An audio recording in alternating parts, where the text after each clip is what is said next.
स्वप्न पण नव्हते बघितले का या क्षेत्रात आल्यावर आपल्याला एवढी मोठी पदं भेटेन आणि आज जवळजवळ 1000 गाड्यांमधून आपण टॉप 10 मध्ये होतो। ॲक्च्युली या मैदानाला आम्हाला अपयशच येत होता, पण बोलतात ना अपयशाचा पाठलाग केल्यानंतर कुठेतरी यश हाती लागतं। आपण इतक्या आतापर्यंत 3 वेळा झालो ना, आज 4थ्या वेळेला झालो, म्हणजे आता चतुर्थ हिंद केसरी या 3 महिन्यात चतुर्थ हिंद केसरी 3 ते 4 महिने मी सुट्टाच काढला। फायनलला थोडी सुट्टीला आमची थोडी गडबड झाली, त्यामुळे 3 नंबरचा मानकरी व्हायला। तर आजच्या दिवसात सर्वांना उत्सुकता होती की पेडगाव हिंदकेसरी मैदानाचे मानकरी कोण कोण होतील, कोणते नंदी गुलालात राहतील। त्याचंच एक उदाहरण आहे आपल्यासमोर आता वादल जसा नाव आहे वादल तसा वेगाचा वादल। त्याने आज पेडगावमध्ये 3 नंबरचा मानकरी केलेला आहे आणि सर्व वादल फॅन्सना सर्वांना खुश केलेलं आहे। चला आता दादांशी बोलूया आणि चांगली अशी माहिती घेऊया आजच्या मध्ये। दादा नमस्कार। नमस्कार। सर्वप्रथम आपलं नाव सांगा। मी आनंद प्रल्हाद तारेकर, पारगाव, आणि हा बैल तिघांचे नाव वैभव पाटील, सर्वेश पाटील आणि प्रियंका आनंद तारेकर या तिघांच्या नावात बोलतो। आणि आजच्या मैदानामध्ये आपला पेहरा कोण होता? 4x4 गजा विराज नानासाहेब पिसे पाटरवाडी यांचा गजा होता। पेहरा कसा जुलून आलेला? पहिला आमची ही गाडी ॲक्च्युली इथलं शिरवलच्या मैदानाला पळणार होती, पण शिरवलचं मैदान कॅन्सल झालं, त्यामुळं या गाडीचं नियोजन या मैदानासाठी ठेवलं। असं का? आणि गटाला आपली गाडी कशी पळालेली? गटाला गाडी सुट्टी झाली, गट सेमी सुट्टाच काढला। फायनलला थोडी सुट्टीला आमची थोडी गडबड झाली, त्यामुळं 3 नंबरचा मानकरी व्हायला। म्हणजे जर फायनलला समजा आपल्या साईडने थोडीफार समजा गडबड नसती झाली तर नक्कीच आपण नक्कीच नंबर होण्याचा प्रयत्न झालाच असता, कारण गाडी काय तेवढं 1 नंबर 2 नंबर 3 नंबर एकदम मिनी सेकंद मध्येच गेलेत। आतापर्यंत किती म्हणजे किती वेळा हिंदकेसरी झाला आपला?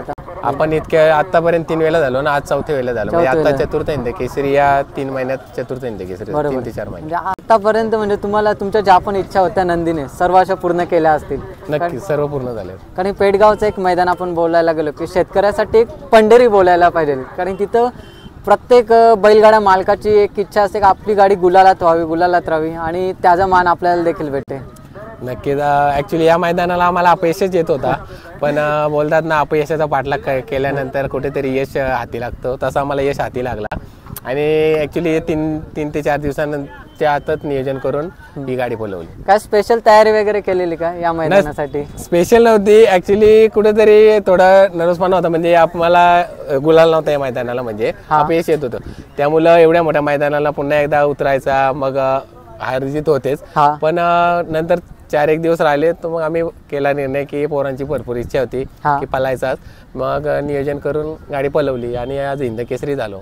बरोबर दादा, काय बोलाल तुमच्या पाठीमागे एवढा तर मित्रांचा सहकाऱ्यांचा सपोर्ट आहे, त्याबद्दल काय बोलाल? नाही, हे सर्व आपले घरातले भाऊ आहेत, ती बारामती सर्व गँग आहे, त्याच्यामुळं सगळ्यांचा एकमेकाला सपोर्ट आहे आणि चांगला आहे सपोर्ट मुलं, आणि एकमेकाचं ऐकून आहेत, म्हणजे असं नाही कोण तडजोड करणारा कोण नाही, जे शब्द आपण जे शब्द दिले तो शब्द पाळतात, म्हणजे कोण नाही असं नाही का हेच झालं पाहिजे तेच झालं, जो आम्ही निर्णय घेणार त्या निर्णयाला मान्य करूनच ही पोरं सर्व सोबत असतात। जेव्हा आपली फायनलला गाडी लागली मनामध्ये काय भीती वगैरे होती, कसं काय होणार आहे? नाही, भीतीचा काय नाही, गट सेमी आपण अंतरात काढला, पण फायनलला भीतीचा काय नाही, फायनलला सर्व गाड्या टॉपच्याच असणार आणि आज जवळजवळ 1000 गाड्यांमधून आपण टॉप 10 मध्ये होतो, त्याच्यामुळं भीती अशी काय नाही, पण 1 नंबर करण्याचा प्रयत्न होता, पण कुठेतरी थोड्या चुकीमुळं 3 नंबर आला, ठीक आहे, त्याच्यावर आम्ही समाधान मानतो, कारण एवढ्या मोठ्या मैदानात 3 नंबरचा मानकरी झालो आणि पुन्हा एकदा पदवी भेटली हिंद केसरीची, त्याच्यामुळं खूप छान वाटतंय। बरोबर दादा, कारण की हिंदकेसरी एक किताब लागणं म्हणजे आपलं जे पण बैलाचे देखरेख वगैरे करतात त्यांच्यासाठी एक आनंदाची गोष्ट आहे, कारण की त्यांचं कुठेतरी जे मेहनत आहे ते आपल्या यशामध्ये दिसते। नक्की। आता आम्ही जरी मालक असलो तरी बैल यांचे अमर आटील यांच्याकडे बैल असला तरी आम्ही ते सांभाळतात असं नाही, आम्ही त्यांना पण त्या लेवलचे म्हणजे मालकच समजतो, कारण आम्ही असं नाही बोलत आम्ही सांभाळायला दिलाय बैल आटीलकडे किंवा बैल अमरकडे, म्हणजे ॲक्च्युली त्यांना पण आम्ही या मालकाच्या हिशोबातच पकडतो, असं नाही पकडत की बैल तिकडे सांभाळायला, असं कधीच नाही।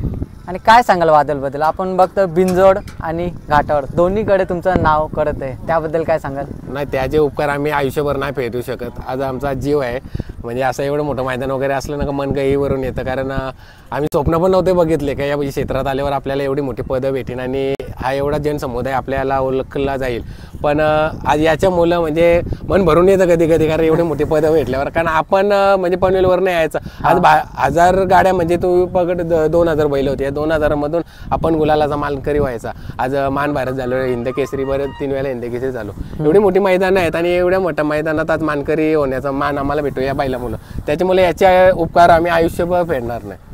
तर आता काय अपेक्षा असणार आहेत आता वादलकडून? नाही अपेक्षा तर काय नाही बघा, आज भारतातील सर्वात मोठा मैदान जो होता मान भारत केसरी तो पहिल्यांदा झाला, त्याचा मानकरी पण आम्ही झालो. आता चतुर्थ हिंद केसरी झालो, म्हणजे 4 वेळा पण हिंद केसरी झालो. काही बैलगाडा मालकांचे आयुष्य पूर्ण जातात या हिंद केसरी एक पद मिळवण्यासाठी, कारण बरेच जण आहेत असे ज्यांचे म्हणजे नशिबात नाही हिंद केसरी, ते भरपूर प्रयत्न करतात. पण आपल्याला एका वर्षातच 4 वेळा हिंद केसरी होण्याचा मान मिळाला आणि मान भारत केसरी. मग आज मोठे मोठे पारितोषिक त्या बैलाच्या माध्यमातून मिळतात. अजून काय नाही, जेवढा आम्हाला यश त्याच्याकडनं आम्हाला भेटेल तेवढ्या त्याच्यात आम्ही समाधानी राहणार. म्हणजे अपेक्षा अशा काय नाही, जेवढा तो देईल तेवढा आम्ही त्याच्यात समाधानी राहणार. बरोबर आहे. आणि येणाऱ्या टायमात वादलच्या पावलानं पावलं ठेवून कोणता असं तुम्ही नंदी घडवाल का?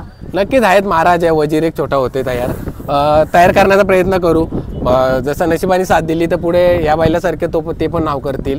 साथ नशिबावर आहे, कारण कसं आपण बोलतोय आज लाखोवरी म्हणजे जवळजवळ 70-80 लाख किंवा 61 लाख किंवा 50 लाख अशी बैल घेतात.